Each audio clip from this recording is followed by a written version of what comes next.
insyaallah mudah-mudahan menambah keberkahan kita di subuh ini. Alhamdulillah, Bapak Ibu yang dimuliakan Allah, bersyukur kita kepada Allah berkat rahmatnya, berkat hidayahnya, berkat iradahnya. Kita semua dikumpulkan di tempat yang paling mulia, khairul makan masajiduha. Sebaik-baiknya tempat adalah masjid-masjidnya Allah. Maka sebagaimana Allah muliakan masjid, mudah-mudahan Allah muliakan kita semuanya. Salawat beserta salam yang senantiasa kita baca tercurahkan selamanya kepada panutan kita, idola kita, yakni Habibana wa Nabiyyana wa Maulana Muhammad sallallahu alaihi wasallam, kepada para keluarganya, para sahabatnya ila yaumil qiyamah. Mudah-mudahan kita semua senantiasa diistiqomahkan oleh Allah di dalam menjalani daripada ajarannya ila yaumil qiyamah. Amin ya Allah ya rabbal alamin. Al-Fakir mendapatkan amanah untuk menyampaikan tausiah bertemakan menumbuhkan cinta kepada sang baginda. Sebelumnya Al-Fakir mau bertanya, penting tidak kita cinta kepada Rasulullah? Bu Araya, penting tidak kita cinta kepada Rasulullah? Penting. Yakin? Penting. Kenapa? Karena sangat besar cintanya Rasulullah kepada umatnya di dunia, bahkan kelak dibuktikan di akhirat.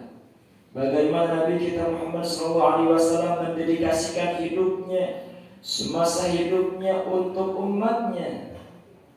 Bahkan ada dua hal yang membuat Nabi kita Muhammad SAW bahagia. Nabi kita Muhammad SAW sangatlah bahagia.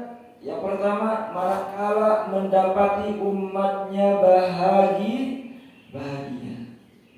Pertanyaannya, bahagia tidak? Bahagia? Insya Allah. Kita bahagia, Nabi kita Muhammad pun sama halnya bahagia. Lalu yang kedua, Nabi kita Muhammad sangatlah bahagia manakala bisa membawa umatnya minal zulumati ilan nur, dari kegelapan menuju cahaya terang benderang. Sungguh sangat besarnya cinta Nabi kita Muhammad kepada umatnya.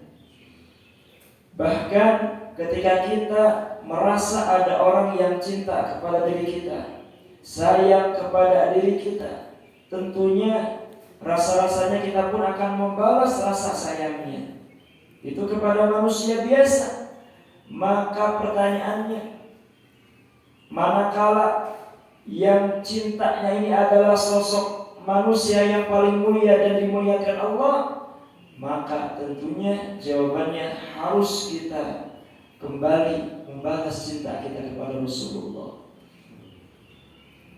Manusia yang paling mulia, bahkan manusia pilihan Allah.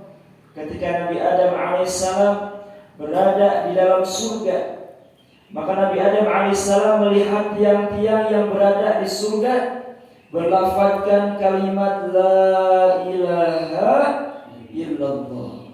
Lalu dituliskannya dengan kalimat yang mulia tersebut, dengan kalimat yang begitu indahnya, yakni Muhammadun Rasulullah. Nabi Adam alaihissalam langsung terheran-heran, siapa Muhammad?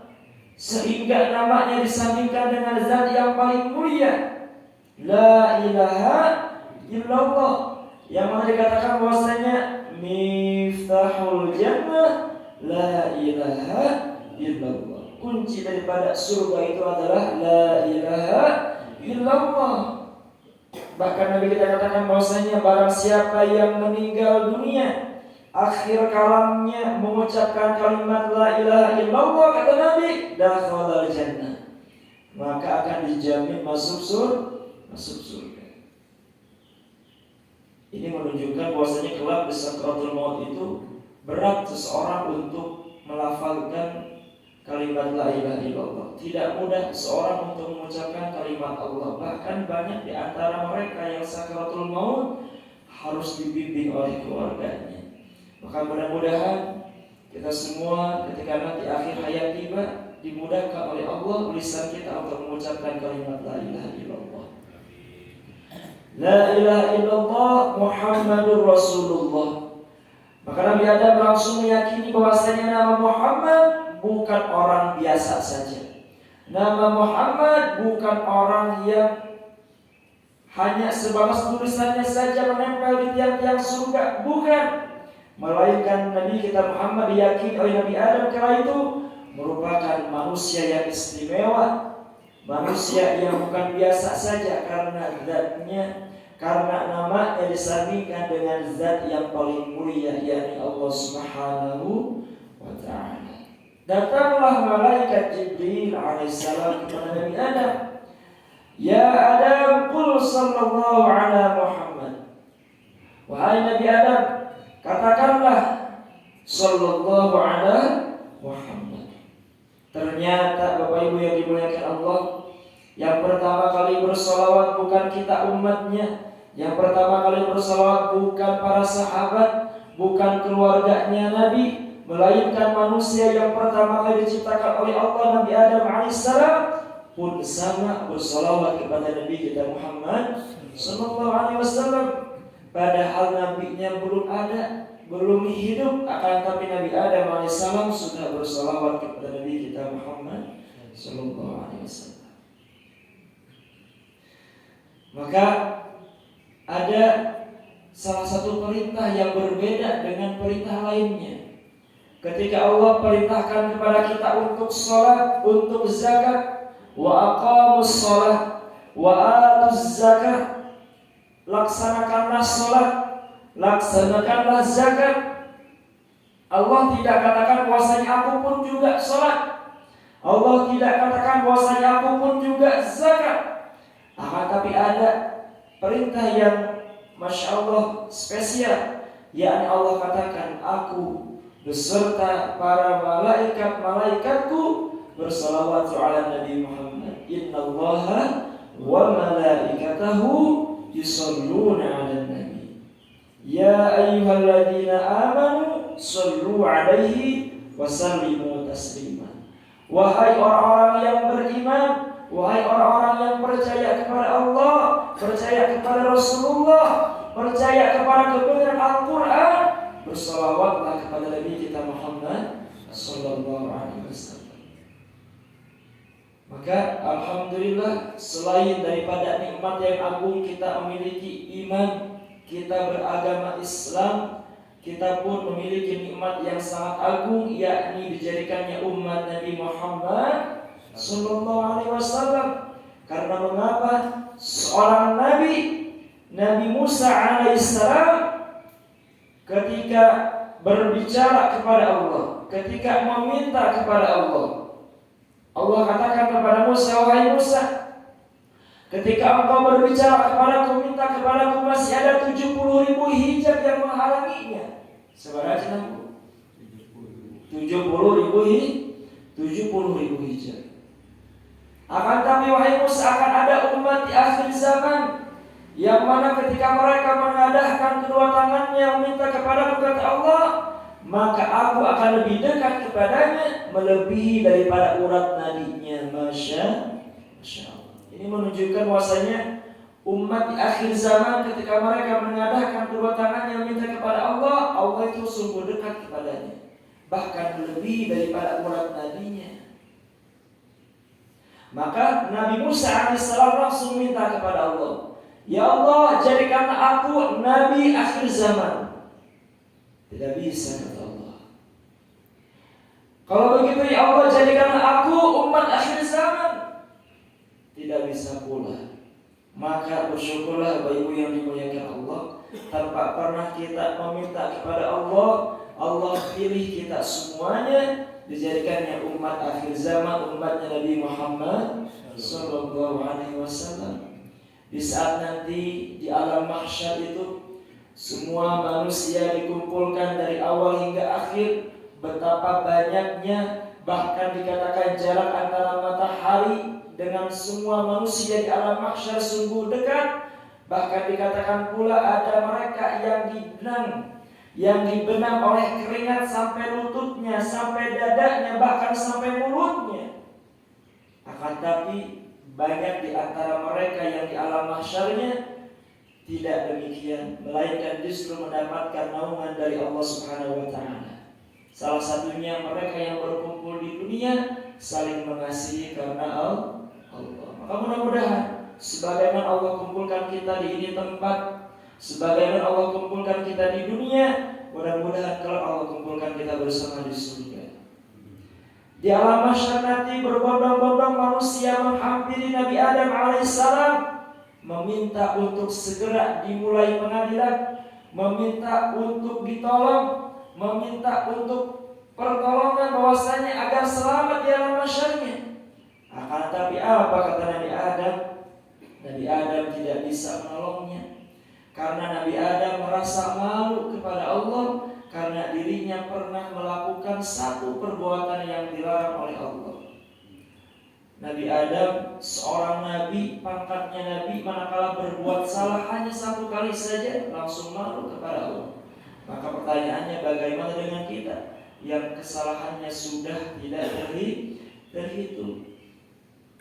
Lalu rombongan manusia kelak di alam mahsyar berbondong-bondong ketika sudah dari Nabi Adam menuju kepada nabi-nabi selanjutnya, kepada Nabi Ibrahim alaihissalam pun sama demikian. Nabi Ibrahim alaihissalam malu minta kepada Allah karena dirinya sempat berbohong ketika di dunia. Berbondong-bondong kepada Nabi Nuh alaihissalam pun sama demikian. Nabi Nuh alaihissalam tidak dapat menolong manusia kala itu. Jangankan untuk menyelamatkan umatnya, jangankan untuk menyelamatkan manusia, menyelamatkan anaknya sendiri pun yang terakal kepada Allah tidak bisa. Hingga pada akhirnya rombongan manusia berbondong-bondong kepada Nabi terakhir, yakni Nabi Muhammad sallallahu alaihi wasallam. Maka apa kata Nabi kita? Syafaatku akan segera tiba. Maka manakala kita dianugerahkan dijadikannya umat Nabi Muhammad, maka harus ada cinta yang tumbuh dalam hati kita. Cinta yang hakiki itu adalah cinta kita kepada Allah. Cinta yang hakiki itu adalah cinta kita kepada Rasulullah. Lalu setelahnya kita cinta kepada orang tua kita dan cinta-cinta kepada yang lainnya. Manakala cinta itu adalah kepada lawan jenis, kepada manusia, maka tentunya harus ada pengorbanan, betul? Pancena saur nama lautan kan ku seberangi, gunung kan ku daki. Nah gitunya pepatah mengatakan. Saking bahwasanya untuk mendapatkan cinta manusia biasa, maka manakala cinta yang kita tumbuhkan ini adalah untuk manusia yang dimuliakan Allah, manusia yang paling mulia, maka tentunya harus pula ada perjuangan. Maka tadi jawabannya adalah dengan bersalawat ala Nabi Muhammad. Itu merupakan salah satu riyadhah kita, salah satu latihan kita untuk menumbuhkan cinta kepada Nabi kita Muhammad. Tapi kita katakan bahwasanya aktsaru ma'alaya sholatan, kelak yang paling banyak di surga bersamaku, kata Nabi, adalah mereka yang paling banyak bersalawat kepadaku. Bahkan Nabi kita katakan bahwasanya satu salawat yang dibacakan, maka Allah akan bersalawat kepadanya sebanyak 10 kali. Masya Allah, ini menunjukkan bahwasanya betapa besarnya pahala sholawat. Dengan kita bersalawat, yang pertama insya Allah akan menumbuhkan cinta kita kepada Rasulullah. Lalu yang kedua, dengan apa manakala cinta itu ingin tumbuh dalam hati kita, maka tiada lain tiada bukan adalah dengan kita senantiasa mendengarkan, membaca daripada perjalanan hidupnya Nabi kita Muhammad sallallahu alaihi wasallam. Bapak Ibu yang dimuliakan Allah, Nabi kita Muhammad sangatlah besar cintanya. Yang pertama kepada Allah, sangatlah setia Nabi kita Muhammad kepada Allah. Kalau tidak setianya Nabi kita Muhammad kepada Allah, mungkin bisa saja mengeluh kepada Allah, bahkan menuntut kepada Allah. Kenapa? Karena Nabi kita Muhammad lahir dalam keadaan yatim, 6 tahun ditinggalkan ibunya, 8 tahun ditinggalkan kakek yang mengurusnya. Lahirnya saja sudah diberikan ujian yang luar biasa. Bahkan ketika Allah jadikan Nabi kita Muhammad utusan Allah, dijadikannya Nabi di usia 40 tahun, betapa beratnya Nabi kita Muhammad mengemban amanah dari Allah untuk menyebarkan agama Islam kepada umatnya. Bahkan kita sering mendengarkan perjalanan dakwah Nabi kita Muhammad ketika berangkat ke negeri Taif. Bukan sambutan hangat yang diterima oleh Nabi kita, melainkan kala itu Nabi kita Muhammad ketika datang ke negeri Taif bersama Zaid bin Harithah, lalu membicarakan tujuannya kepada pemuka-pemuka Taif kala itu, bahwasanya ingin menyebarkan daripada agama Islam. Apa jawab pemuka-pemuka Taif kala itu? Pemuka Taif langsung tertawa terbahak-bahak, bahkan menganggap Muhammad merupakan orang gila. Ketika Nabi Muhammad mengatakan bahwasanya aku utusan Allah dan akan menyebarkan agama Islam di negeri Taif, maka pemuka-pemuka Taif tertawa terbahak-bahak hingga tak berhenti di sana. Pemuka-pemuka Taif kala itu menyuruh orang-orang warga Taif untuk melemparnya. Hingga anak-anak kecil pun turut ikut diperintahkan untuk melempar Nabi kita Muhammad.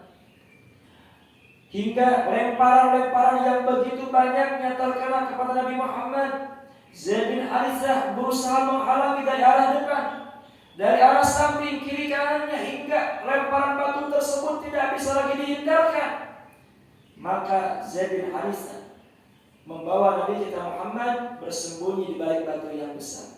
Orang-orang Taif mengiranya sudah tidak ada itu Nabi Muhammad.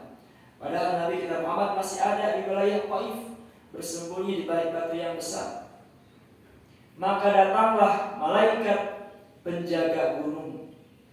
Hai Nabi Muhammad, seandainya engkau perkenankan kami, maka kami akan himpitkan kedua bukit ini. Karena Taif itu terletak di lembah. Hingga tawaran malaikat itu untuk menghimpit kedua bukit. Tapi apa jawab Nabi kita Muhammad? Tidak.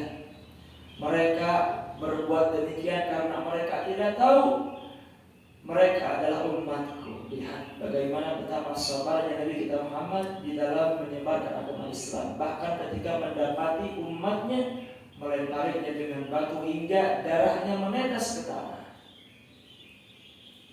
Maka sangatlah setia Nabi kita Muhammad kepada Allah. Tidak pernah ada rasanya mengeluh kepada Allah, tidak pernah bahkan menuntut kepada Allah. Yang pertama, Nabi kita Muhammad sangatlah setia kepada Allah. Lalu yang kedua, Nabi kita Muhammad sangatlah setia kepada umatnya. Buktinya apa? Ketika orang-orang yang berada di sekitar Nabi kita Muhammad, para sahabat, merasakan rasa kasih sayang yang begitu hangatnya dari Nabi kita Muhammad, maka orang-orang itu pasti akan membalas cintanya, pasti akan membalas rasa sayangnya. Bilal bin Rabah yang tadinya seorang budak, seorang hamba sahaya, akan tapi manakala merasakan rasa sayang dari Nabi kita Muhammad, maka Bilal bin Rabah langsung mendedikasikan hidupnya untuk Rasulullah. Maka Bilal bin Rabah yang tadinya hanya seorang budak, seorang hamba sahaya, Allah angkat derajatnya. Bahkan Allah pilih Nabi kita Muhammad SAW, pilih Bilal bin Rabah. Itulah ya Bilal, naiklah engkau wahai Bilal, kemana? Ke atas Ka'bah. Untuk apa? Untuk mengumandangkan azan. Rasa-rasanya kita mungkin hanya bisa melihat orang yang masuk ke dalam Ka'bah. Akan tapi Nabi kita Muhammad langsung yang memerintahkan Bilal bin Rabah untuk naik ke atas Ka'bah. Ini menunjukkan Bilal bin Rabah yang tadinya hanya seorang budak, seorang hamba saya yang diperjualbelikan oleh kaum jahiliyah, orang-orang kala itu. Akan tapi karena mendedikasikan hidupnya untuk Rasulullah, maka Allah muliakan hidupnya. Maka dikatakan sandalnya sudah ada di surga, menunjukkan bahwa Bilal bin Rabah akan dijamin masuk surga. Ini gambaran untuk kita manakala ada cinta kita dalam hati kita kepada Muhammad, mendedikasikan hidup untuk Rasulullah, maka insya Allah Allah akan muliakan kita. Zaid bin Harithah pun sama demikian. Yang tadinya seorang hamba sahaya, seorang budak yang diperjualbelikan, maka Zaid bin Harithah manakala mendedikasikan hidupnya untuk Rasulullah, maka Zaid bin Harithah menjadi salah seorang sahabat yang paling banyak meriwayatkan hadis. Inilah bukti daripada cinta Rasulullah ketika di dunia kepada umatnya. Sudah bukan hanya tenaga, pikiran yang dikeluarkan oleh Nabi kita, bahkan nyawa taruhannya, maka sudah selayaknya cinta itu tumbuh untuk Nabi kita Muhammad sallallahu alaihi wasallam. Bahkan kelak ketika di akhirat dikatakan dalam keterangan bahwasanya Nabi kita Muhammad itu bukan diam di surga, bukan, akan tapi mondar-mandir bolak-balik ke neraka. Untuk apa? Untuk memastikan agar tidak ada satupun umatnya yang berada dalam neraka. Kita ini senantiasa ingin mendapatkan keselamatan di dunia, keselamatan di akhirat. Akan tapi tidak ada yang dapat menjamin apakah kelak kita bisa selamat. Yauma yafirrul mar'u min akhihi wa ummihi wa abihi.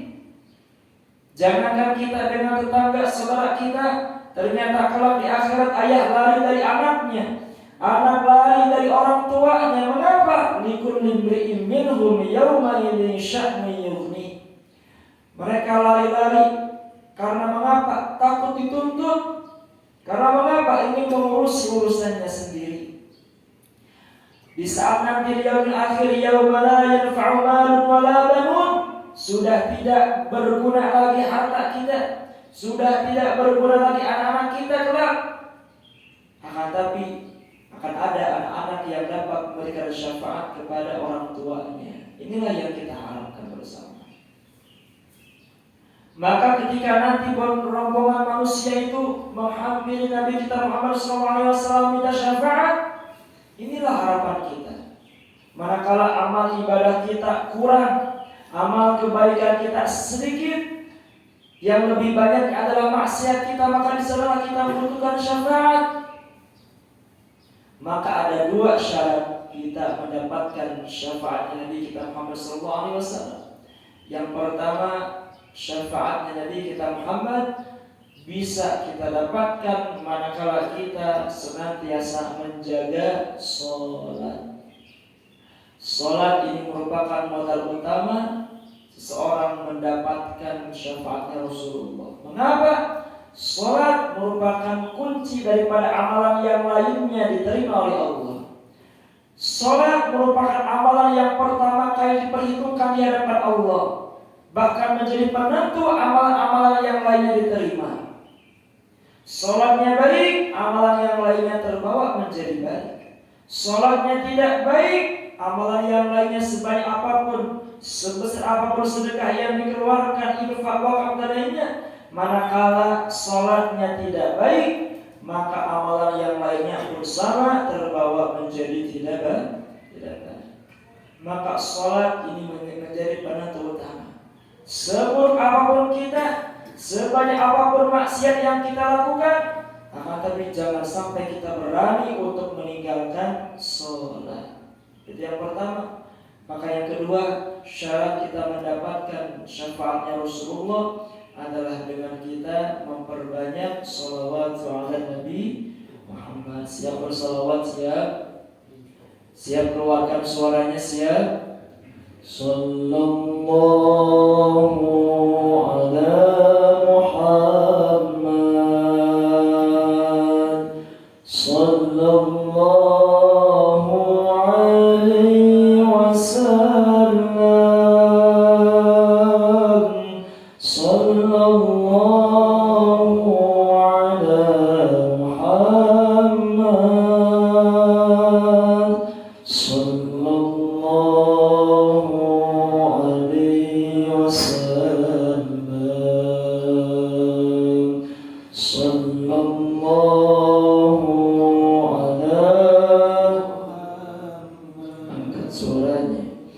sallallahu alaihi sallallahu ala Muhammad sallallahu alaihi wasallam. Anta syamsun anta badrun anta nurun fawqa nuri anta syamsun anta badrun anta nurun fawqa nuri anta iksir wadami anta misbahus suduri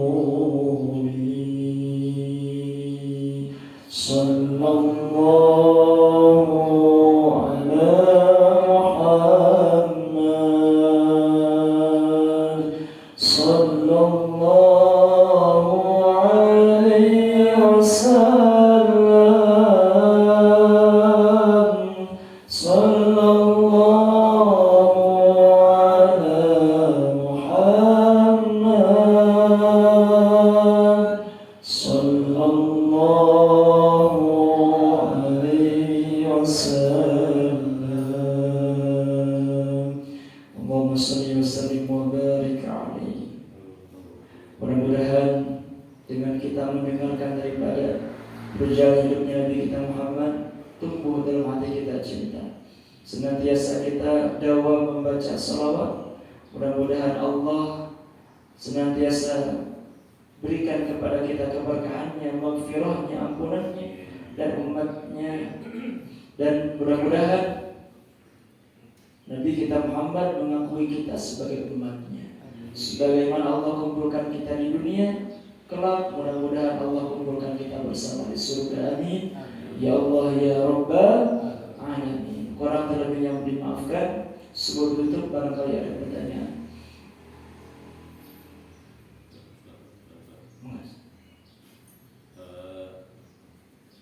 Apa yang paling tepat ya untuk menjawab apabila disebut Muhammad? Apakah sallallahu alaihi wasallam atau Allahumma sholli wa sallim alaihi?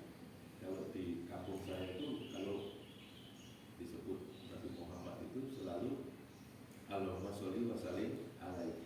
Mana yang paling pas atau kapan kita menjawab sallallahu alaihi wasallam dan kapan kita menjawab Allahumma sholli wa sallim alaihi? Jadi dikatakan bahwasanya ada sifat yang namanya bakhil. Bakhil itu merupakan pelit ya.